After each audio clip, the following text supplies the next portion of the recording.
Okay. Last వీడియోలో మనం serial number, name of the student, maths, physics, computer science ఇలా ఒక స్టూడెంట్ డీటెయిల్స్తో మనకు టేబుల్ని డ్రా చేయడం అనేది మనం తెలుసుకున్నాం. సో ఇప్పుడు ఇన్సర్ట్ మెనూలో టేబుల్ ప్రాపర్టీస్ కంప్లీట్ అయిపోయింది. అండ్ ఆల్సో నెక్స్ట్ మనకు వచ్చేసి పిక్చర్స్. సో పిక్చర్స్ గురించి నేను ఇంకో పేజీలోకి వెళ్తున్నాను. సో నాకు ఏమైనా పిక్చర్స్ అనేవి మనం తీసుకురావాలి అనుకున్నట్లయితే మనం ఆన్లైన్ నుంచి తీసుకోవచ్చు, లేదా డివైస్ నుంచి తీసుకోవచ్చు. ప్రస్తుతానికి నా సిస్టమ్ అయితే ఆఫ్లైన్లో ఉంది, సో ఆన్లైన్ నుంచి తీసుకోవడం కావదు. సో ఈ పిక్చర్స్ అనేవి దిస్ డివైస్ క్లిక్ చేసి మీ డివైస్లో ఎక్కడైతే మీరు పిక్చర్స్ అనేవి ఉన్నాయో అక్కడి నుంచి మీరు పిక్చర్స్ అనేవి తెచ్చుకోవచ్చు. సపోజ్ నేను ఒక పిక్చర్ని క్లిక్ చేస్తున్నాను, మీకు కావాల్సిన పిక్చర్స్ అనేవి తీసుకోవచ్చు అనమాట. క్లిక్ చేసి ఇన్సర్ట్ క్లిక్ చేయగానే ఆటోమేటిక్గా మీకు పిక్చర్ అనేది వచ్చేస్తుంది.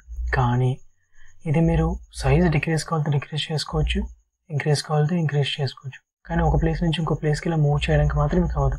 అది ఎప్పుడు అవుతుందంటే ఇక్కడ మనకు చూడండి టెక్స్ట్ వ్రాప్ అనే ఒక ఆప్షన్ ఉంది.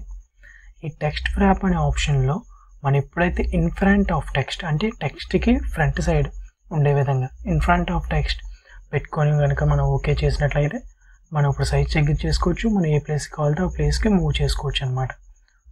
చూసారా?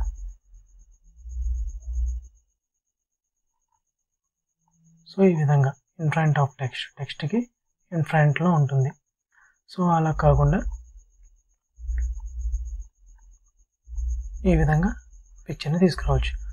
అదే టెక్స్ట్ ర్యాపింగ్లో ఇన్లైన్ విత్ టెక్స్ట్. చూసారా? ఇన్లైన్ విత్ టెక్స్ట్ అంటే మనకి ఏదైతే లైన్స్ ఉన్నాయో ఆ లైన్స్కి inline. So inline with text కింద ఉంటుంది. స్క్వేర్ అంటే మనకి చుట్టూరు టెక్స్ట్ స్క్వేర్ బాక్స్ లాగా కవర్ చేస్తూ మనకి మధ్యలో మాత్రమే ఇమేజ్ ఉంటుంది. టైట్. సో టైట్ అంటే ఇంకా కొంచెం దగ్గరగా ఎంతైతే దాని కంటెంట్ యొక్క స్పేస్ ఉంటుందో అంత కంటెంట్ యొక్క స్పేస్ వరకు మనకు ఈ టైట్ పొజిషన్లో మనకు పిక్చర్ అనేది ఉంటుంది. సో త్రూ అని క్లిక్ చేయగానే మనకు ఆటోమేటిక్గా ఏమవుతుందంటే ద పిక్చర్ అనేది మొత్తం దాన్ని చుట్టూరు కవర్ అవుతుంది అనమాట. So top and bottom. So top and bottom మనం సెలెక్ట్ చేసుకున్నట్లయితే మనకి ఏమవుతుందంటే పిక్చర్కి టాప్ సైడ్ బాటమ్ సైడ్ మాత్రమే టెక్స్ట్ ఉంటుంది. సో బిహైండ్ టెక్స్ట్ క్లిక్ చేసినట్లయితే మనకు టెక్స్ట్ అనేది ఫ్రంట్ సైడ్ ఉండి పిక్చర్ అనేది మనకు బ్యాక్ సైడ్ ఉంటుంది. సో దాన్ని మనకి ఏమంటాం అంటే బిహైండ్ టెక్స్ట్ అంటాం. నాకు అలా కాదు, పిక్చర్ ఫ్రంట్ సైడ్ ఉండాలి, బ్యాక్ వర్డ్లో వచ్చేసి నాకు టెక్స్ట్ ఉండాలి అనుకున్నట్లయితే ఇన్ ఫ్రంట్ ఆఫ్ టెక్స్ట్ అనేది తీసుకోవాలి. నెక్స్ట్ ఎడిట్ వ్రాప్ పాయింట్స్ అంటే లేదు. ఎడిట్ వ్రాప్ పాయింట్స్ క్లిక్ చేస్తే మనం ఆ యొక్క పిక్చర్ని ఎంతవరకు కావాలో అంతవరకు ఇలా ఎడిట్ చేసిన తర్వాత మళ్ళీ మనం ఇన్ ఫ్రంట్ ఆఫ్ టెక్స్ట్ లాగా వచ్చేసరికి చూడండి ఇలా క్లిక్ చేసిన తర్వాత ఓకే చేస్తే మనకి ఆ పాయింట్స్ అనేవి మనం ఎడిట్ చేసుకోవచ్చు అనమాట.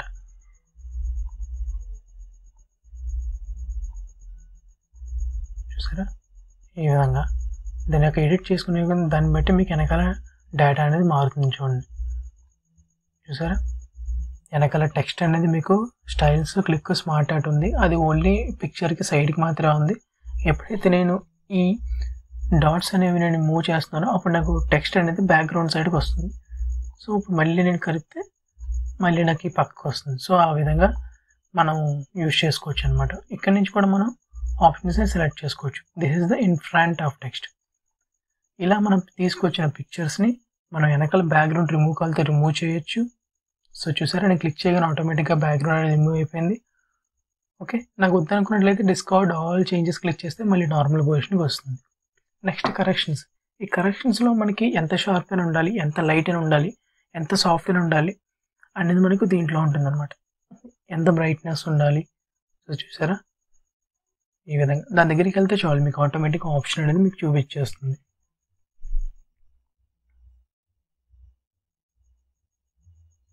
సో ఈ విధంగా. నెక్స్ట్ కలర్స్లో మీకు కలర్ సాచురేషన్ ఉంది, ఎంత సాచురేషన్లో ఉండాలి. సో మీకు కనిపించట్లేదు.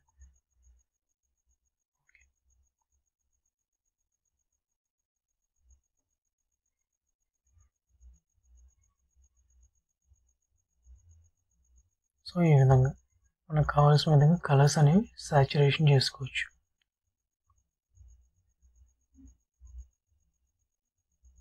సో ఓకే, అదే నెక్స్ట్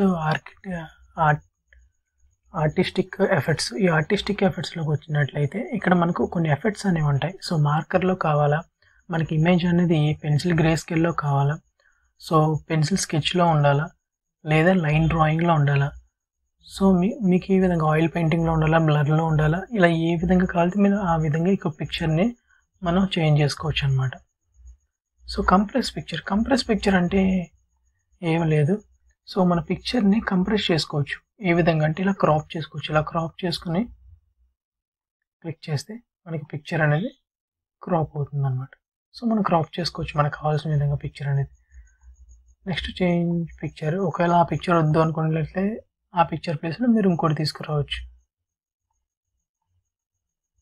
సో ఈ విధంగా రీసెట్ పిక్చర్ క్లిక్ చేసినట్లయితే మనకి దాని యొక్క 2 ఆప్షన్స్ ఉన్నాయి. రీసెట్ పిక్చర్ క్లిక్ చేస్తే మొత్తం అన్ని చేంజెస్ అనేవి డిస్కార్డ్ అయిపోయి మనకి నార్మల్ పొజిషన్కి వస్తుంది. లేదు reset picture and size click చేస్తే ఎప్పుడైతే మనం పిక్చర్ అనేది మనం ఎడిటింగ్ చేసామో ఆ యొక్క పిక్చర్ సైజు మాత్రమే మనకు రీసెట్ అవుతుంది అనమాట. చూడండి, రీసెట్ పిక్చర్ క్లిక్ చేయగానే చూసారా ఈ విధంగా అనమాట. నెక్స్ట్ ఇందులోకి వచ్చేసరికి మనకి పిక్చర్ సంబంధించిన బార్డర్ స్టైల్స్. పిక్చర్ యొక్క బార్డర్ ఫ్రేమ్స్లో ఉండాలా, మనకి ఏ విధంగా ఉండాలి అనేది మనం తీసుకోవచ్చు. వెనకాల బ్యాక్గ్రౌండ్లో షాడో ఉండాలా, సో ఏ విధంగా ఉండాలనేది ఇక్కడ మనం సెలెక్ట్ చేసుకుంటాం అనమాట. పిక్చర్ యొక్క స్టైల్స్ అనేవి అలా ఉండాలి. నెక్స్ట్ పిక్చర్ బార్డర్ వచ్చేసరికి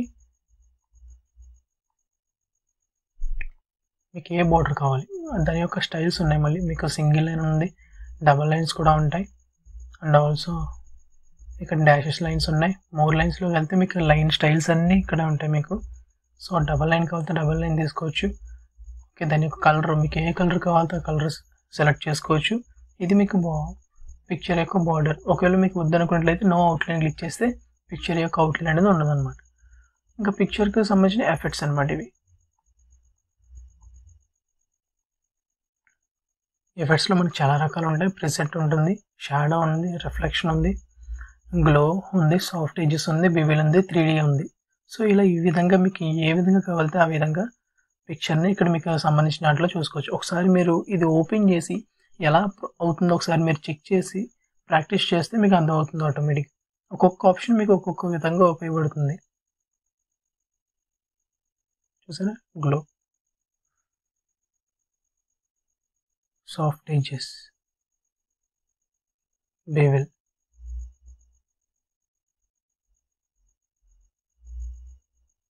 త్రీ డి రొటేషన్.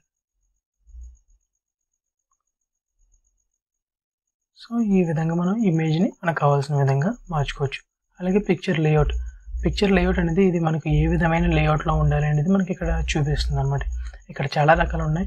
ఇవన్నీ చూడడానికి చార్ట్ లాగా ఉన్నాయి. సో ఈ విధంగా నెక్స్ట్ పిక్చర్ యొక్క పొజిషన్, ఏ పొజిషన్లో ఉండాలి. ఓకే, ఈ పిక్చర్కి టాప్ సైడ్ ఉండాలా, టాప్ లెఫ్ట్ ఉండాలా, టాప్ సెంటర్ ఉండాలా, టాప్ రైట్ ఉండాలా, సెంటర్ లెఫ్ట్ ఉండాలా, సెంటర్ ఉండాలా, సెంటర్ రైట్ ఉండాలా, బాటమ్ లెఫ్ట్ ఉండాలా, బాటమ్ సెంటర్ ఉండాలా, బాటమ్ రైట్ ఉండాలా అనేది ఇక్కడ మీరు సెలెక్ట్ చేసుకోవచ్చు అనమాట. టెక్స్ట్ ర్యాపింగ్ అనేది ఇందాకే చూసాం. నెక్స్ట్ ఇది బ్రింగ్ ఫార్వర్డ్, అంటే మీరు దీనిపైన ఇంకో పిక్చర్ తీసుకొచ్చినప్పుడు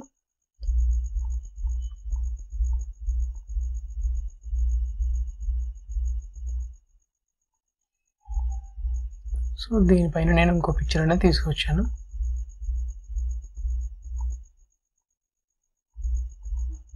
ఓకే, ఇప్పుడు చూడండి, ఇప్పుడు బ్యాక్ సైడ్ ఉన్న పిక్చర్ని సెలెక్ట్ చేసుకుని ఇక్కడ ఏమంటున్నానంటే నేను బ్రింగ్ ఫార్వర్డ్ అన్నాను. బ్రింగ్ ఫార్వర్డ్ అంటే ఏదైతే దానిపైన ఉన్న పిక్చర్ ఉందో దాని పైకి వస్తుంది అనమాట బ్రింగ్ ఫార్వర్డ్ అంటే. సో బ్రింగ్ టు ఫ్రంట్ అంటే మొత్తం అన్నీ ఏవైతే ఉన్నాయో వాటన్నిటికీ ముందు ఇది వస్తుంది. సో సెండ్ బ్యాక్వర్డ్ అంటే మళ్ళీ బ్యాక్ సైడ్కి వెళ్తుంది. సెండ్ టు బ్యాక్ అంటే టోటల్గా బ్యాక్ సైడ్కి వెళ్తుంది అనమాట. సో ఈ విధంగా ఇది. నెక్స్ట్ అలైన్మెంట్స్ లెఫ్ట్ సైడ్ ఉండాలి, రైట్ సైడ్ ఉండాలి, ఆల్రెడీ చూసాము. ఇంకా నెక్స్ట్ గ్రూపింగ్ వచ్చేసి మనకి ఎలా చేస్తామంటే ఎప్పుడైతే మనం గ్రూపింగ్ చేయాలనుకుంటున్నామో ఏవైతే మనం గ్రూపింగ్ చేయాలనుకుంటున్నామో వాటన్నిటిని మనం సెలెక్ట్ చేసుకొని కంట్రోల్ పట్టుకొని క్లిక్ చేస్తే మనకి సెలెక్ట్ అవుతాయి. సెలెక్ట్ అయినప్పుడు మనం రైట్ క్లిక్ ఇచ్చి గ్రూప్ ఆన్ ఆప్షన్లోకి వెళ్ళొచ్చు. లేదంటే ఇక్కడ పిక్చర్ ఫార్మేట్ అనే మెనూ బార్లో గ్రూప్లోకి వెళ్ళి గ్రూప్ క్లిక్ చేస్తే మనకు అదంతా మొత్తం ఏదైతే మనం అన్నీ సెలెక్ట్ చేసుకునే ఎలిమెంట్స్ అన్నీ ఉన్నాయో అవన్నీ కలిపి మనకు ఒక గ్రూప్ కింద కన్వర్ట్ అవుతాయి అన్నమాట.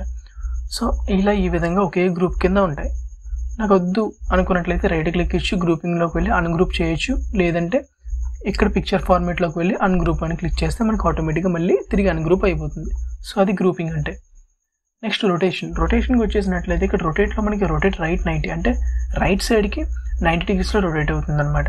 లెఫ్ట్ 90 క్లిక్ చేస్తే లెఫ్ట్ సైడ్కి 90 degreesలో రొటేట్ అవుతుంది. ఫ్లిప్ వెర్టికల్ అంటే కిందది బాటమ్ సైడ్ది టాప్ సైడ్కి వస్తుంది, టాప్ సైడ్ది బాటమ్ సైడ్స్కి వస్తుంది. ఫ్లిప్ హారిజంటల్ అంటే లెఫ్ట్ టు రైట్ వస్తుంది, రైట్ టు లెఫ్ట్ వస్తుంది. సో ఈ విధంగా మనం రొటేషన్స్ అనేవి చూసుకోవచ్చు. ఇంకా నెక్స్ట్ మనకు వచ్చేసి ఇక్కడ విడ్త్ హైట్ అనేది ఇక్కడ మనం ఎంత కావాలంటే అంత పెంచుకోవచ్చు లేదా తగ్గించుకోవచ్చు. సో ఇక్కడ ఆటోమేటిక్గా విడ్త్ మార్చే కొద్దీ హైట్ మారుతుంది, హైట్ మార్చే కొద్దీ విడ్త్ కూడా మారుతుంది. సో ఈ విధంగా this is the picture formats అనమాట.